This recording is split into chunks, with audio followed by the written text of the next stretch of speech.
As with any new game, Pokemon Sword and Shield comes with many glitches and exploits readily available for any player to use. An exploit is literally defined as something that is in the game that you can make full use of and benefit from. While there are quite a few, some are better than others. So I naturally wanted to put them into a list, since it's kinda what I do. Before we get started counting them down, however, my team of expert lawyers have recommended I lay down some ground rules. As some of these tie into each other in some ways, I've decided to break them up into three main categories: dens, time, and other. While I may have categorized them, I'm still going to be ranking them in order of least to most useful, in my opinion of course. With all that being said though, and the okay being given to me from my lawyer team, let's jump right into the video. In my time. Yeah, rolling, I can never get enough. I've been up too long and I way too drunk, but we straight up in it and we.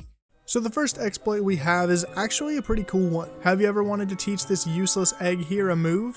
Maybe level it up before it even hatches? Wanted to hatch a fully evolved Pokemon? Well, now you can. The process for this one requires a little bit of setup for the move portion, but for leveling and evolving it's pretty simple. Start with any Mon, go to your EXP candies, and click down and A at pretty much the same time and you'll see the selection go up and the menu pop up. Also, now's a pretty good time to mention that I'll be leaving some links in the description for some better tutorials on how to do these things mentioned in the video. I couldn't get the egg to evolve because I'm bad, but maybe you can. To teach it a move, it's pretty much the same process. You just gotta go to the baby Pokemon with a move it can learn, hit A and hit down really fast. That one I could do, so I'll go ahead and leave that footage in the video too, so you can see that. Now the next two things on this list kind of fall into the same category of time skipping. The first one I want to mention is going to be the ability to change the weather around the region. This one's especially useful for things like filling up your decks, as only certain Pokemon show up during different weather conditions. Or maybe you're just running around doing raids and can't see through all this fucking sand and snow. Whatever the case may be, to do this, you're just going to want to go ahead and open up your settings, go to the date and time on the Switch, and then go forward one day. Boom, you've just changed the weather. Now, if only that worked in real life. For those of you who want to legitly train Pokemon for competitive use, this one's for you. So basically this one works by sending your 10 Pokemon off on a Pokejob with whatever item doubles the EVs gained by that stat. Then you proceed to go to a den and move the day forward. Run back to rescue your Pokemon from that awful work you just made them endure, and enjoy. You can potentially have 10 Pokemon with that stat maxed. Works wonders compared to old games. Speaking of dens and moving days forward though, that leads us to our next three most useful exploits.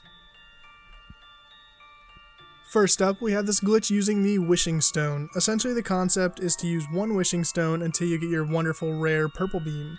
Basically, you want to go up to the den of your choice, containing the G-Max Pokemon you want, typically, save in front of the empty den, press A, and as you're saving, smash that home button. And while you're at it, smash that like button down below. You can see the color of the beam as you're saving, and if you time it right, you can close the software and repeat the process until you get your Purple Beam, which leads us to our next two exploits.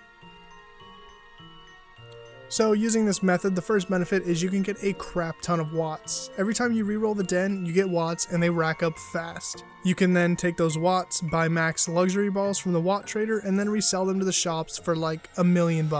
Man, I wish that turned into real money, but unfortunately, it does not. And then finally, the most useful exploit, rerolling your dens. This is the most beneficial thing as it allows you to basically farm for any Pokemon that you want. What you want to do is hit the first option, so you start looking for trainers, hit the home button, move to the settings, and move your Switch a day forward. Then hit the home button again and go back to your game, exit the raid, and you should get more watts and a new Pokemon. You can essentially do this forever and just prosper. It really is the best exploit that's been found so far.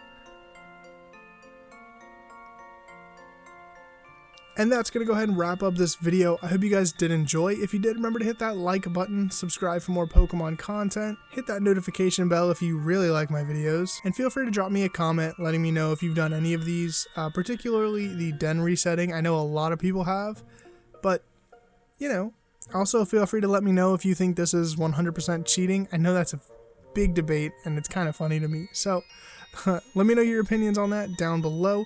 Anyways, that's all I got for you guys today, and I'll see you guys in the next one.